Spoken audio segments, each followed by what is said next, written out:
NCERT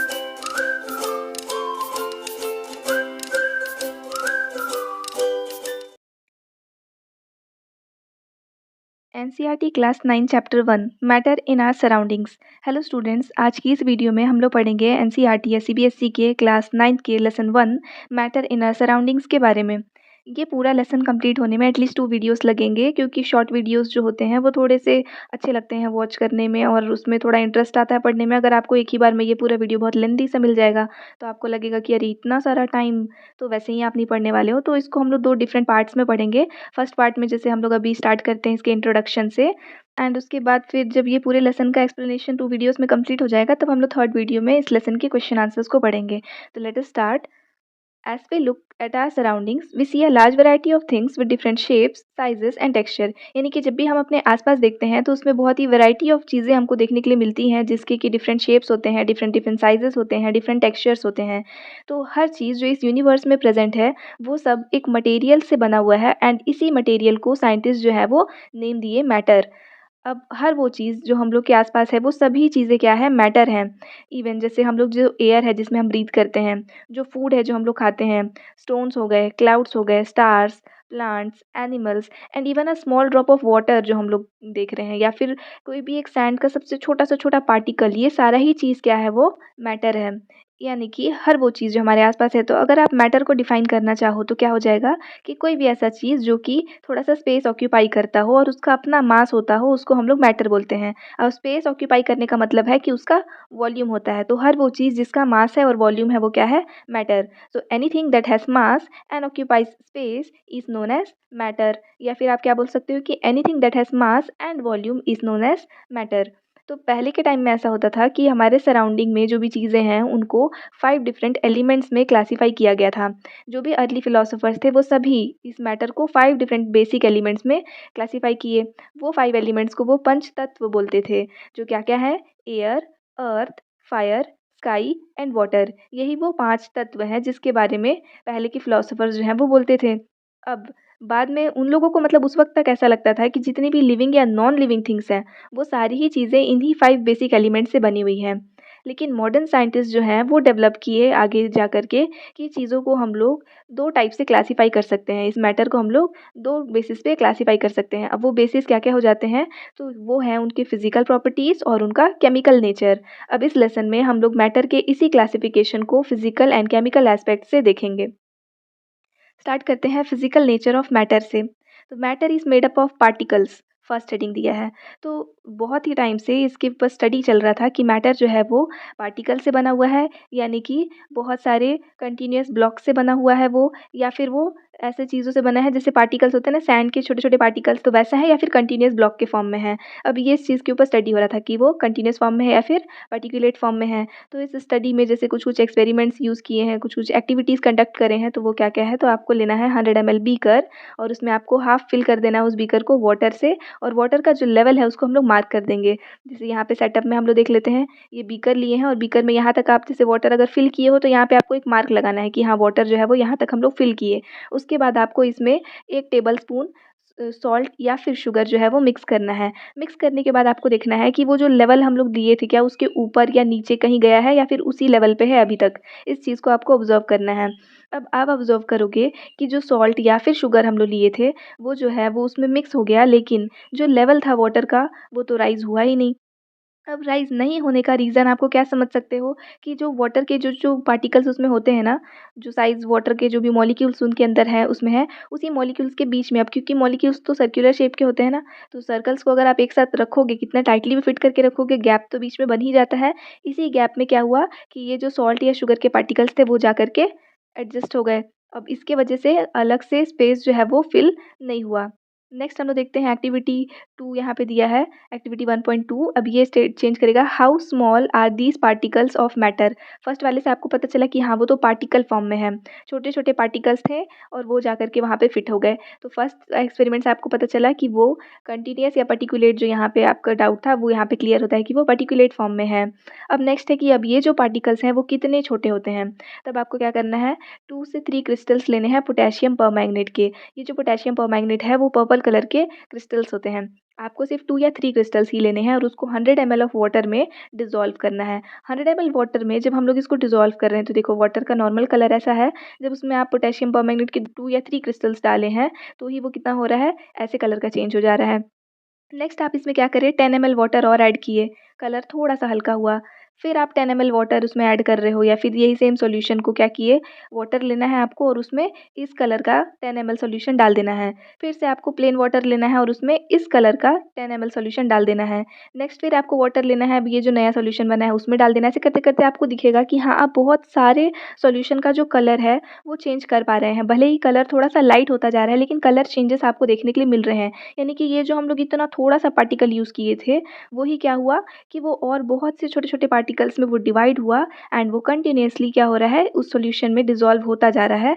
यानी कि जो पार्टिकल्स हैं वो क्या होते हैं, बहुत ही छोटे साइज़ के होते हैं। सेम एक्सपेरिमेंट को आप डेटॉल के साथ भी कर सकते हैं।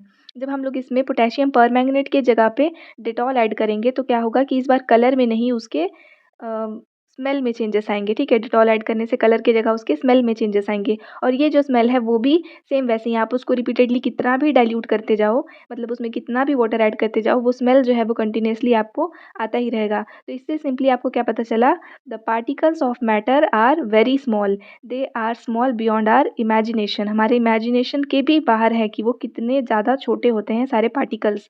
अब ये जो पार्टिकल्स हैं उनके कैरेक्टरिस्टिक्स क्या हैं, यानी कि characteristics of particles of matter. First characteristic दिया है, particles of matter have space between them. जो भी पार्टिकल्स हैं उन सबके पास में क्या होता है, स्पेस होता है। जैसे एक्टिविटी 1.1 या फिर 1.2 में जो पार्टिकल्स थे, अब आप वहाँ पे शुगर ले लो या सॉल्ट ले लो, डेटॉल ले लो, पोटेशियम परमैंगनेट ले लो, कुछ भी चीज़ जो वाटर में इवनली डिस्ट्रीब्यूट हो जाता है। डिस्ट्रीब्यूट हो गया। सिमिलरली जब हम लोग टी बनाते हैं या कॉफ़ी बनाते हैं, लेमनेड बनाते हैं मतलब नींबू पानी, उस सारे ही केसेस में क्या होता है कि जो मैटर है वो क्या करता है, पार्टिकल्स जो होते हैं उसके वो थ्रू आउट पूरे स्पेस में क्या होते हैं, फिट हो जाते हैं। यानी कि इससे क्या पता चलता है कि मैटर जो है उनके पार्टिकल्स के बीच में इनफ स्पेस प्रेज़ेंट होता है। नेक्स्ट दिया है, particles of matter are continuously moving, यानी कि मैटर के जो भी पार्टिकल्स होते हैं वो कंटिन्यूअसली मूव होते रहते हैं। अब वो कैसे पता चलेगा, तो आपको लेना है एक इंसेंस स्टिक और उसको आपके आपकी क्लास के कॉर्नर में वहाँ पे क्या करना है, उसको लाइट कर देना है, जला देना है इंसेंस स्टिक को। अब जलाने के बाद जैसे आप पहले तो उसको क्लास में कहीं कॉर्नर में रख दो, आपको स्मेल नहीं आएगा, दूर तक तो उसका स्मेल नहीं आएगा। लेकिन अब आप उस इंसेंस स्टिक को जला दो। जब आप जला दोगे तो आप उस रूम के किसी भी कॉर्नर में बैठे होगे, आपको उसका स्मेल आएगा। ये फर्स्ट ऑब्जर्वेशन रहा, इसको आप याद रखेंगे। नेक्स्ट हम लोग आते हैं एक्टिविटी 1.4 में। आपको लेने हैं 2 ग्लास या फिर बीकर और उसको वाटर से फिल कर देना है। Now put a drop of blue और red ink slowly and carefully along the side of first beaker and honey in the same way in the second beaker। अब आपको क्या करना है कि फर्स्ट बीकर में ब्लू या फिर रेड इंक आपको स्लोली उसके साइड में बस डाल देना है। साइड से वो स्लाइड होता हुआ मतलब अंदर जाए, इस तरीके से आपको डाल देना है। और सेकंड बीकर में आपको हनी डाल देना है और उसके बाद उसको अपने घर के कॉर्नर में अनडिस्टर्ब्ड जो है वो क्लास में या घर में कहीं भी अनडिस्टर्ब छोड़ देना है और ऑब्जर्वेशन आपको देखना है। अब आपको वहाँ पे देखना है कि जो इंक ड्रॉप था क्या वो इमीडिएटली नीचे फिसल गया या फिर जो हनी का ड्रॉप था वो इमीडिएटली नीचे चला गया, या फिर इन दोनों को कंप्लीटली नीचे जाने में कितना टाइम लगा, वाटर में थ्रू आउट स्प्रेड होने में कितना टाइम लगा, और उसका ऑब्जर्वेशन आप याद रखेंगे। उसके बाद एक्टिविटी 1.5 दिया है। आपको क्या लेना है? Drop a crystal of copper sulphate और potassium permanganate in a glass of hot water and another containing cold water. एक बार कोल्ड वाटर में आपको पोटेशियम परमैंगनेट या कॉपर सल्फेट क्रिस्टल डालना है। देखो पोटेशियम परमैंगनेट पर्पल कलर का क्रिस्टल होगा और कॉपर सल्फेट ब्लू कलर का क्रिस्टल होगा। अब ये दोनों को आपको क्या करना है? स्टर नहीं करना है सॉल्यूशन को और बस उसको पुट करके छोड़ देना है। एक बार हॉट वाटर में और एक बार कोल्ड वाटर में। पहले तो वो क्रिस्टल जो है वो क्या होगा, बॉटम में सेटल हो जाएगा। लेकिन उसके बाद क्या होगा, वक़्त के साथ वो सॉलिड जो है वो जो क्रिस्टल था वो क्या होगा कि उसमें डिज़ॉल्व होने लगेगा। अब तीनों जो एक्टिविटीज़ हैं उनके ऑब्ज़र्वेशन को आप क्या करो, रिकॉल करो। फर्स्ट वाली एक्टिविटी में हम लोग क्या देखेंगे कि जो इंसेंस स्टिक था वो जब जला नहीं था उस केस में पूरे क्लासरूम में उसका स्मेल नहीं आ रहा था, लेकिन उसको जला देने के बाद में पूरे क्लास में उसका स्मेल जो है वो डिस्ट्रीब्यूट हो गया। सेकंड वाले एक्सपेरिमेंट में आप देखोगे जो इंक था वो तुरंत नीचे चला गया था, वहीं हनी को नीचे जा कर के वाटर में डिज़ॉल्व होने में टाइम लगा था। थर्ड एक्सपेरिमेंट में आप देखोगे जो वाटर है उसमें उस क्रिस्टल को डिज़ोल्व होने में हॉट वाटर में कम टाइम लगा था और कोल्ड वाटर में ज़्यादा टाइम लगा था। ये आपके तीनों एक्सपेरिमेंट का कंक्लूजन हो गया। तो जो पार्टिकल्स हैं मैटर के वो कंटिन्यूअसली मूव होते रहते हैं, इतना तो हम लोग को पता चल गया। उसमें काइनेटिक एनर्जी होती है, इसलिए तो वो मूव हुआ ना। चाहे वो स्मेल के फॉर्म में था तो वो कॉर्नर से पूरे हर जगह तक फैला। वो वाटर में अगर हम लोग उसको डाल रहे हैं तो वो एक से पूरे वाटर में मतलब वो डिज़ॉल्व हो गया, यानी कंटिन्यूअसली वो मूव तो हो रहा है। लेकिन ये जो मूवमेंट है वो जैसे ही हम लोग टेम्परेचर राइज़ करते हैं ना, तो ये मूवमेंट क्या होता है, फ़ास्ट हो जाता है। So we can say with increase in temperature, the kinetic energy of particles also increases. और इन तीनों एक्टिविटीज़ में अगर हम लोग मतलब पूरा ऑब्जर्वेशन को देखें तो उससे क्या पता चल रहा है, in the above three activities we observe that particles of matter intermix on their own with each other. आपस में ही वो क्या होते हैं, इंटरमिक्स होते रहते हैं। They do so by getting into the space between the particles. और ये सब क्यों होता है कि उन जो पार्टिकल्स हैं उनके बीच में स्पेस प्रेजेंट रहते हैं। This intermixing of particles of two different types of matter on their own is called diffusion. अब इसी इंटरमिक्सिंग को क्या बोलते हैं, डिफ्यूजन बोलते हैं। यानी कि पार्टिकल्स का आपस में क्या होना, डिफ्यूज़ होना, अपने इंटरसेल्युलर स्पेस में इंटरमिक्स हो जाना, इसी प्रोसेस को हम लोग बोलते हैं डिफ्यूजन। या आप डिफ्यूजन को अगर डिफाइन करना चाहो तो आप लिख सकते हैं, the movement of particles from a region of higher concentration to a region of lower concentration. And also diffusion जो है वो भी हीटिंग से क्या होता है, फास्ट हो जाता है डिफ्यूजन का प्रोसेस। अब ऐसा क्यों होता है, तो हीट करने से क्या हो रहा था, जब हम लोग हीट प्रोवाइड कर रहे थे तो काइनेटिक एनर्जी जो है वो इंक्रीज़ हो रहा था। और जब पार्टिकल्स का काइनेटिक एनर्जी इंक्रीज़ होगा तो इसी काइनेटिक एनर्जी की वजह से तो पार्टिकल्स मूव होते हैं। एनर्जी इंक्रीज़ हुआ तो पार्टिकल्स क्या होंगे, फास्टली मूव होंगे, और जितने फास्ट मूव होंगे उतना ही फास्ट क्या होगा, डिफ्यूजन। नेक्स्ट है particles of matter attract each other. ये थर्ड प्रॉपर्टी हो गया। इससे पहले दो प्रॉपर्टीज हम लोग पढ़ लिए ना, क्या क्या पढ़े आप। फर्स्ट प्रॉपर्टी क्या था, जो पार्टिकल्स होते हैं मैटर के उनके बीच में स्पेस प्रेजेंट रहता है, ये इसका फर्स्ट प्रॉपर्टी था। सेकेंड हम लोग क्या देखे थे, जो पार्टिकल्स होते हैं मैटर के वो कंटिन्यूसली मूव होते रहते हैं, ये इसका सेकेंड प्रॉपर्टी था। अब थर्ड हम लोग देखेंगे, जो पार्टिकल्स हैं वो एक दूसरे को अट्रैक्ट करते हैं। अब दिया है activity 1.6, play a game in a field, make 4 groups and form human chains as suggested. यहाँ पे ह्यूमन चेन बना है ना, ह्यूमन चेन मतलब क्या, एक दूसरे का हाथ पकड़ पकड़ के आपको एक चेन फॉर्म करना है। अब आपको ऐसे ऐसे 4 ग्रुप्स बनाने हैं। The first group should hold each other from the back and lock arms like Idu Mishmi dancers. यानी कि आपको क्या करना है फर्स्ट वाले में, कि दिख रहा है जैसे यहाँ पे इस फिगर में, कि हाथ पीछे लेकर के एक दूसरे के हाथ को वो लोग क्या किए हैं, पकड़ रखे हैं ना, लॉक कर दिए हैं आर्म्स को। और उसके बाद इस टाइप से मतलब आपको एक ग्रुप बनाना है।